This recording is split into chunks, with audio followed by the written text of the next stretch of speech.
this unit, light, mirrors, and some other optical phenomenon. Okay, first thing we talk about light, what we're actually talking about is any kind of electromagnetic radiation.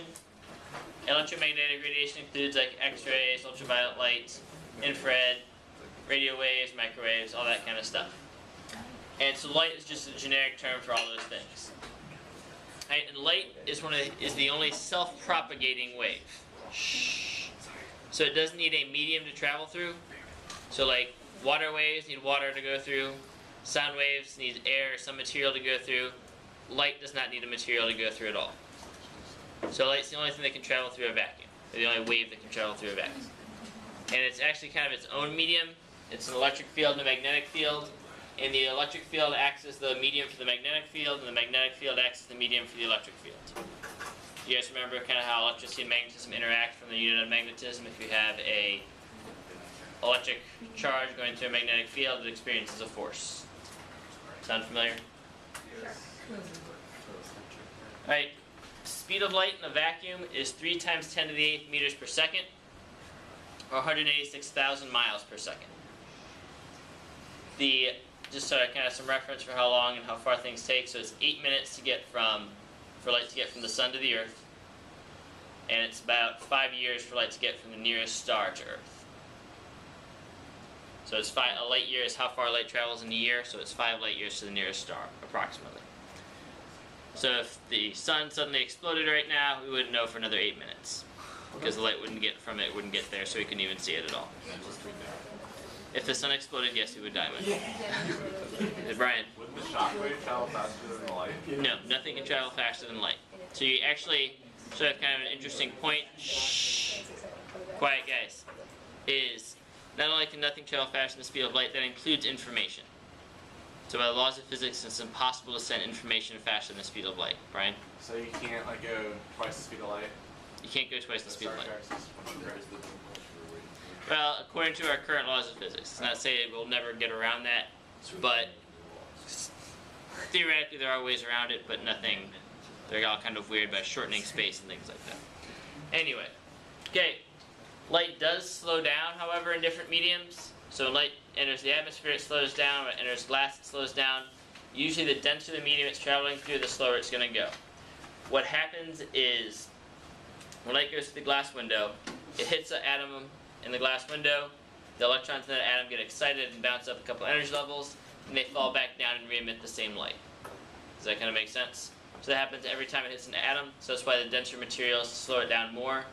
The more times the light has to interact with an atom, the slower it's going to go. Does that kind of make sense to everybody? So it keeps getting absorbed and spit back out. Alright, types of electromagnetic radiation. So, we talked about radio waves, microwaves, infrared, visible, ultraviolet, X-rays, gamma rays. As you go that way on this scale, it tends to get more dangerous in terms of like giving you cancer, doing damage to your cells. The frequency gets larger and the wavelength gets smaller as you go that way. Does that make sense? So high frequency, low, short wavelength means something kind of dangerous. This band right here is radio waves, like the broadcast, like cell phones, TV antennas, or TV stations, radio in your car, all that. Microwaves right here, infrared.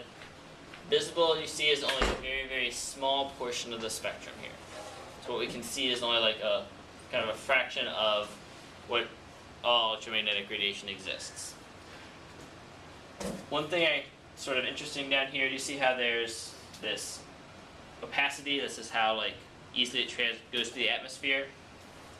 This portion right here is opaque to the atmosphere. Does that kind of make sense? As is kind of this portion in here. So the atmosphere will block that light. So for all like radio broadcasts, cell phone signals, all that stuff, it's all has to be in that section of the electromagnetic spectrum. And we talked all about how cell phone bandwidth, like the amount of information that can be sent, is starting to get used up. Yeah, I've heard that before, but does that mean, like, what do? Do we just make a new... Okay, the problem is not like something we can... There are workarounds for it. but there's a physical limitation on how much like cell phone bandwidth there is. So like this is what we have for like TV stations, like airplane communications, radio control frequencies, cell phones. That's all I can think of off the top of my head. But this is what we have for pretty much everything that's going to be wireless communication. The problem is that cell phones only get like a portion of this, probably like that much or so. Again, that's kind of an estimate. But you need the more frequencies you have to transmit at distinct frequencies, the more data you can transmit.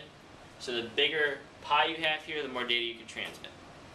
So what actually is happening right now is if everybody used cell phones like you guys, we wouldn't have enough what we call bandwidth or enough distinct frequencies to transmit all the information. So we can't have a population of people who use cell phones like you do. That's why you're starting to see like data plans are not unlimited anymore as often. You guys notice that?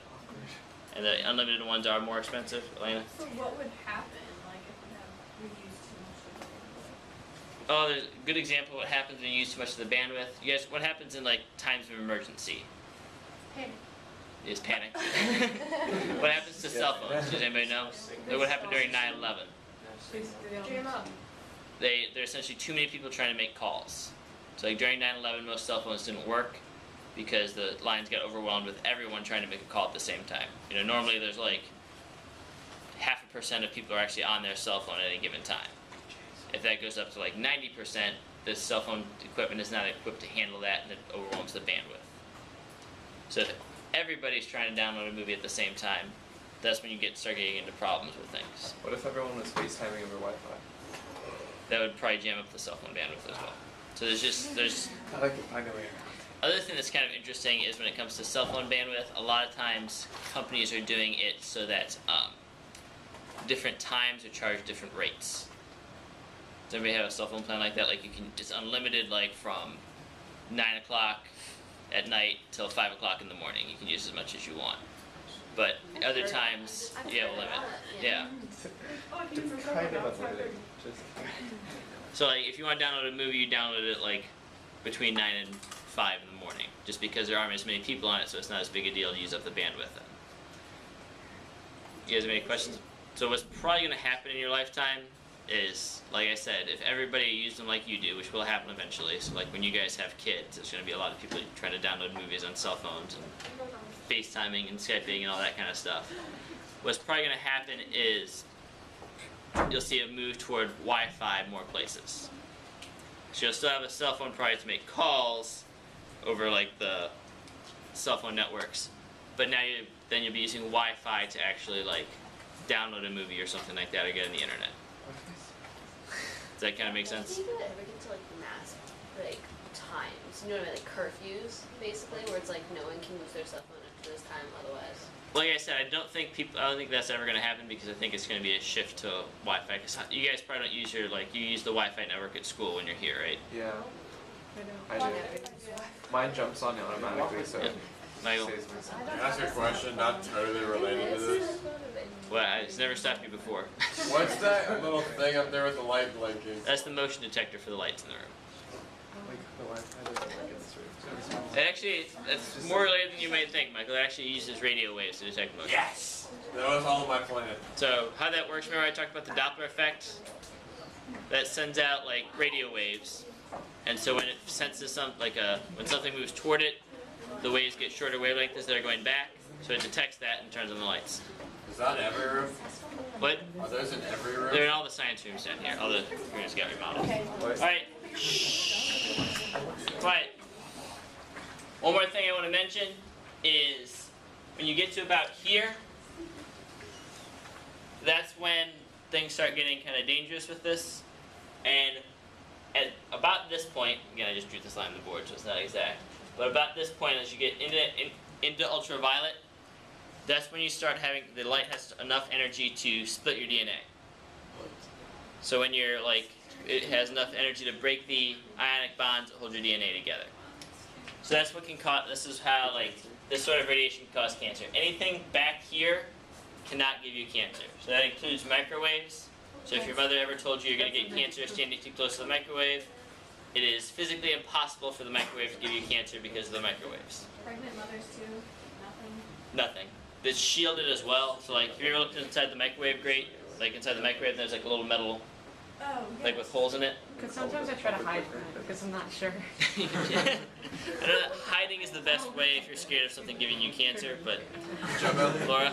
What about holding your phone in your head when you get a call? Because like my mom won't let me do that. So like holding your, alright, they kind of explain, let me explain, that's an interesting case, but, okay, so the radiation, like the signals that are being sent to the cell phone towers cannot physically give you cancer. They do not have enough energy to, like, for something to give you cancer, it has to chemically or kind of physically like this, separate your DNA. So what's going to happen is your DNA separates. When it comes back together, if enough of it separates, sometimes it'll be off. The most common scenario is that cell dies because the DNA is not working anymore. So the other scenario is it splits apart, comes back together, not quite right, the cell survives, but most of the time your body is going to recognize it as something foreign because it doesn't have your DNA anymore, so your body will attack it, your white blood cells will take care of it. The rarest case is when it splits apart, comes back together, it's off, the cell survives, but it's close enough to your normal DNA that your body doesn't recognize it, and then it reproduces, and it, I guess, it still functions normally. The last case scenario is if it splits apart, comes back together, reproduce, and the reproduction gets out of control, then it's cancer. So you could, in a slight chance, get it. Not, you cannot get it from this kind of stuff up here, the cell phone stuff, because it does not have enough energy to even break the bonds between your DNA. Okay. Shh. All right. So there is sort of a quiet, guys. There is a very unsubstantiated link between like cell phones and brain cancer. There's one, since it's not from the radiation, there's a hypothesis that when you talk and hold something to your head like this, like they did MRIs of people, it doesn't matter what you're holding to your head, but if you hold something to your head right here, it increases brain activity like in this area, and that's where they know like you're like, for whatever reason your brain uses like whatever ear you're holding it up to, it like just activates that area of your brain a little bit, which they don't know how that could give you cancer, but that's another theory of what might happen. And because there was a, like they did a study and people who use cell phones did have a slight, It's like when you sit like this and talk, too. I don't know, like I said, all it was they held like cell phones that were working and cell phones that weren't working, and that showed the same activity in that area of the brain. I don't think they did anything like that. But again, again, my guess is there's actually no link between cell phones and cancer at all. The one study was very small, and it was like very difficult to tell anything from it. It wasn't definitive. But it is impossible for the radio waves from cell phones to give you cancer. Alright. More on this topic, tanning, just so you guys know, the longer you tan, like, say Michael tans every day in a tanning bed. I can see him doing it. Okay, what happens? Okay, what happens is if you, like, let's say you tanned every day in a tanning bed. Every day your DNA would get, and all your cells would get pulled apart a little bit, put back together. If you tan for a short amount of time and don't get like a severe sunburn, it just pulls it apart a little bit and then goes back together. So each time you tan, the chances of getting cancer are like really, really tiny because it's a very small split. But if you do it every day, that happens every day, you know, some things are going to go wrong eventually. Does that make sense? What's usually worse are the, like if you're tan and you get a bad sunburn, you get a larger split, and that means it's more likely that it's going to come back together incorrectly. Yeah, like sun, like if you get a like sunburn. Now you tell me. If I was betting someone getting skin cancer between you and Michael, I would bet on you. I would too. Michael. So like, I went to like Florida. I did put on 1 ounce of sunscreen, and am I at higher risk for skin cancer? You are, Michael, you. no matter how much you're in the sun, pretty much, Michael, you're at a lower risk than everybody else in the room. You're, I don't think we'll get it on the video.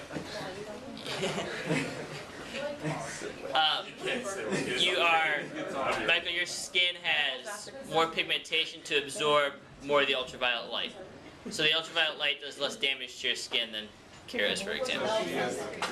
If you wear sunscreen, what sunscreen does is absorbs the ultraviolet light before it gets to your cells. And the higher the SPF, the more it's going to absorb.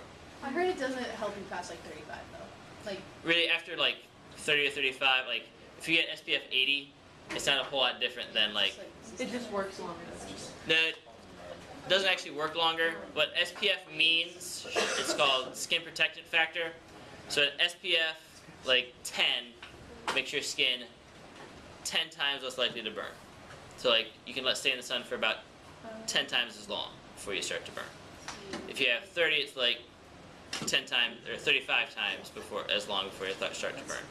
If you put on like 85, problem is most people don't burn for like an hour anyway.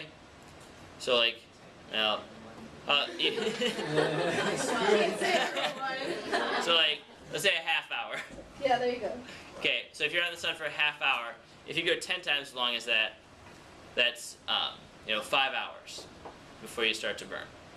This isn't exactly perfect science here in terms of like how long it takes. By the time you get to like 85, nobody's going to be in the sun for that long to actually burn at 85. So once you get to 30, anything past that is not useful. Does that make sense? Chloe? Don't you need like some sun though because it's like healthy? We don't actually need any sun You don't? anymore. Oh, not anymore. Not anymore. Okay. The reason why you needed sun in the past, and this is why Kira and Michael have different skin colors. In the past, it's like vitamin D is necessary to survive.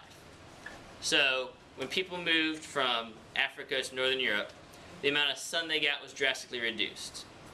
So if Michael lived in Northern Europe right now, he needed to take some kind of vitamin D supplement. Vitamin D is in a lot of things, like in milk and stuff like that. So we don't actually, it's not like a requirement for us anymore. But 10,000 years ago it was. So if Michael moved to like Norway, he would have vitamin D deficiency because his skin would not take in enough sun. Does that make sense? That's why the skin color changed as you go further from the equator because you got less sun. So Kira's ancestors needed light skin to get enough vitamin D to be able to essentially survive and reproduce. Does that make sense? And Michael's ancestors had to have darker skin because I never remember what this chemical is, but there's a chemical you need to survive that if you're overexposed to the sun, like we're talking like Kira out in the sun in Africa for 5 days, she would start to get sick because something else would break down and she wouldn't survive long enough to reproduce. Does that make sense? It does not have to do with skin cancer though. In general, skin cancer is late enough in life that you're not still able to reproduce, you're just dying earlier. Good. Anna? Can you be allergic to the sun? You cannot be allergic to the sun. What about albinos? Albinos just lack pigmentation in their skin. There is someone that has some that I saw on TV that had like Yeah, I saw candy and that too. sun. It's because they have like Oh, deficient. you're pale but you still have you're pale but you still have pigmentation in your skin. So it'd be like even worse than like I mean it. I'm pale too, it's okay. No, not really. It's alright. Chloe. This might be sort of off topic, but do you watch Survivor? You know the show. Mhm. Okay, do you think they have to provide sunscreen for them? My guess is they do. Because that'd be really bad. If you got a bad sunburn and got skin cancer, they would probably sue CBS. Right. So they okay. I mean, they have to make it safe, and that's one of the ways they make it safe. All right. Any other questions about? All right. So this is kind of what we were just talking about. Energy of light. The higher the frequency of light, the greater the energy. The shorter the wavelength, the greater the energy. So this is an equation for 1 photon of light. You guys remember what a photon is? Photon is a particle of light. Light is both a wave and a particle. And it comes in packets called photons. This is the energy of 1 photon. H is Planck's constant, and it's really tiny, 6.62 times 10 to the negative 34th joule seconds. And F is the frequency. So the higher the, this is what really matters. The energy is what matters for breaking apart those bonds in your DNA. Other thing, since light comes in these photons that have energy, it can be used to propel things. Have you guys ever heard of something called a solar sail? It's like usually in science fiction or something like that. Cool. It's a giant reflective surface that like to propel a spaceship. So what happens is these photons, they hit the sail and bounce off. It's usually going to be reflective because it'll give it more momentum. And every time one of those photons hits, it accelerates the ship a little bit faster forward.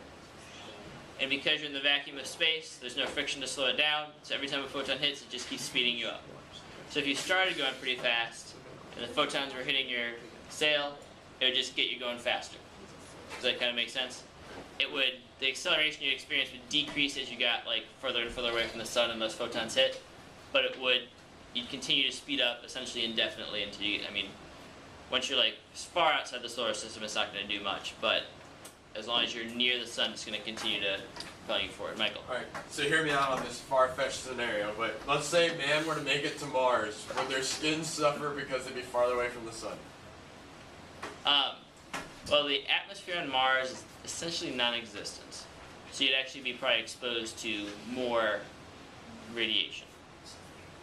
So and more dangerous radiation. Like our atmosphere does a lot for us. Mars is a much, much thinner atmosphere. So it'd probably be, you'd be further away so you get less radiation, but you'd be protected from less as well. So the radiation would be probably actually worse than it is on Earth. What about Venus? That's Venus, the same thing? opposite actually. Venus has a very, very dense atmosphere. What about Pluto? But we die in Venus anyway because it's too hot. So Mars is Even a, if we had a pool? yes, even if you had a pool, Michael. Okay, alright, opaque material. So when a material is opaque, the material reflects some of the light. That's why you see a color. That blue color is for this blue light being reflected, and also absorbs some of its heat. So if everybody stood near a fire at some point in their lives, and you stand next to it, you feel the heat coming off of it. That's electromagnetic radiation hitting your skin and warming your skin up. Does that kind of make sense? Yep. So some of it's absorbed, some of it's reflected. So just so you kind of some vocab words here. Blue light, or blue cup is opaque. The green cup is translucent. So if not all colors of light get through it, it's translucent. And the clear cup is transparent. Alright. So the colors we actually see the best are greens and yellows. Those are the ones our eyes are most adapted to see. And if you think about it, if people want to make something so that you see it, what color do they make it? Bright, neon, orange, yellow, green. Light. Yellow. Caution tape, stoplights, the signs on the floor, like the actual outside of the stoplights are yellow, so you actually see that there's a stoplight there. In general, most things that people want you to see are yellows or oranges. Yes, right. Why aren't stop signs red? Why are stop sign? Stop signs Yellow. are red. Sorry. Why are stop signs yellow? Because in general, every other sign is yellow. So for whatever reason, red has kind of meant stop. So red means bad, so you shouldn't be continuing. All right. And sort of another interesting note on why we see these colors the best. The sun actually produces more green and yellow light than any other color. So all animals, or most animals, evolved to see mostly green and yellow light. So this includes us. But ours is a little more focused here because we rely on sight more than a lot of animals do. Alright. You guys have 7 inches. Okay. Actually, let me go back to this other slide for a second. Another thing I want to mention is that color is not something inherent that things have. So Ryan's shirt is not inherently purple. Ryan's shirt reflects purple light. Does that make sense? So if there's no purple light to reflect, Ryan's shirt would not be purple. I like don't like I Yeah, so like but in I the don't dark, I don't believe technically it. it's not purple. In the dark, it's not purple because it doesn't. There's no light. There's no purple light to reflect. Actually, a better example would be Brian's shirt's red. Let's say we had light that was like totally blue. Brian's shirt would appear like if his shirt was perfectly red and the light was perfectly blue and there was no other light in the room, his shirt would appear black. Because Brian's shirt only reflects red light, if you shine blue light on it, nothing is gonna bounce off it. Does that make sense? Makes sense. I just don't believe it. Michael? What about when you go like laser tagging? Like what Those are black lights. Those are lights that are very far toward the violet end of the spectrum. So they make your shirt kind of do weird things. They like, it starts to get into fluorescence and things like that. Makes your teeth weird too. Anything white. I glow. Here's like So I turn invisible. They're not white. Okay. Alright. Erase these random marks. Alright. So the three primary colors of light, you guys are gonna get grouchy about this when I start talking about paint. Probably about this too. Three primary colors of light are red, blue, and green. So you guys kind of remember this from art class probably. yes. I like Except it's yellow. Yeah, because of the Okay.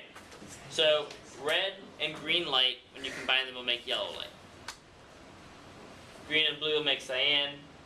Blue and red will make magenta or purple. And if you combine them all, you get white light. So white light is a combination of all colors of light, so that's why like the lights in the room are white, so they light up everybody's shirt. If it was just blue, like I said, Brian's shirt would appear black. And they're primary because they add to form white light. The secondary colors are the ones that these combine to form, so magenta, yellow, and cyan. Does that make sense? Okay. So complementary colors are two colors that will produce white light. So for example, blue and yellow. So blue is blue light, yellow is a combination of red and green. So that gives you all four colors to produce white light. So if you have blue and yellow light, combine them, it'll give you white light. Does that make sense? Or if you have green and magenta, they'll combine to give you white.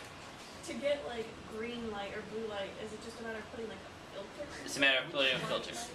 You can't, there are ways to get like, nah, it's really just a filter. And filters, there's just Alright.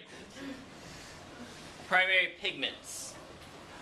So your art teachers kind of lied to you a little bit. Just to make things easier. The three primary pigments are cyan, yellow, and magenta, which is a lot like blue, red, and green. Or blue, not blue, red, and green, blue, yellow, and red. So we have yellow, blue, red, that's what your art teachers told you were the primary colors, right? And if you, so what yellow does, yellow pigment reflects everything but blue. Does that make sense? So if you have a yellow pigment, it absorbs blue light and reflects red and green. And red and green light make yellow. You guys can understand how that works? Okay, so let's say you have a yellow pigment. Yellow pigment reflects red and green light because it's yellow. So if you have red and green light, it makes yellow. So yellow pigment reflects red and green and absorbs blue light. Does that make sense? Magenta kind of the same way. It reflects red and blue light, but absorbs green.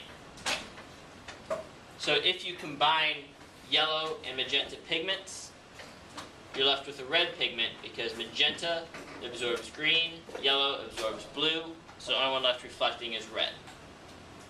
Does that kind of make sense how color mixing works? And like most art classes, these two are going to be like switched. Like it's going to be, this will be orange in here, but the pigments aren't quite the same in art classes as they are here. And if you combine all three, then everything's being absorbed and you get black. Usually if you mix all the paint colors, you get like a nasty brown color though. But it's not, the color subtraction doesn't work perfectly. You still get some light being reflected from each color. Does that kind of make sense how the color mixing works? Yes, sir. Do you see how it is slightly different than what you learned in art class, but not that much different? Alright, secondary pigments, ones that primary color, the pigments that form in the primary colors of pigments combined. Alright, so let's finish this and then we'll be done. Yeah. Okay, so yellow light plus blue light is going to make what kind of light? Green. Cyan. Magenta. Let's go back. So if we have green. yellow and blue, White. white. No. It's not real. No. What? Okay, so yellow is a combination of green and red. Blue is just blue. If you have red, green, and blue, you get white light. Does that make sense? I know you guys aren't gonna believe it. So, green light plus magenta equals what? Green light plus magenta would equal white light. So, okay, so this equals white. And what'd you say? Green light plus what's gonna give you white light? Magenta. Magenta. Alright. What about magenta light plus yellow light plus cyan light? Wait. White. Black. Turquoise. Okay, like that. Why is it white? And you still have all the colors. Magenta, yellow, Blue. and cyan. Next one's blue. I'm looking at the one that has all of them. Okay, let's go back. So we're looking for yellow. Thing on the right is pigments. This, and this. This is for pigments. This is Oh, for well, light. that's why. I was looking at the wrong one. Okay. Alright. Red light plus green light plus what equals white light? Blue. Blue. Wouldn't it be yellow? Wait, Because you how have is red, that? green, yellow.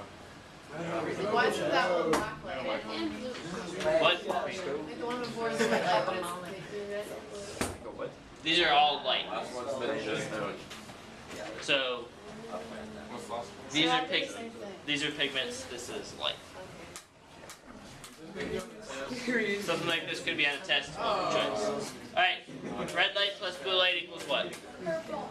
Magenta. All right. Do the colors at least kind of make sense to everybody? Okay. All right. We'll be done here. You're the I warned you.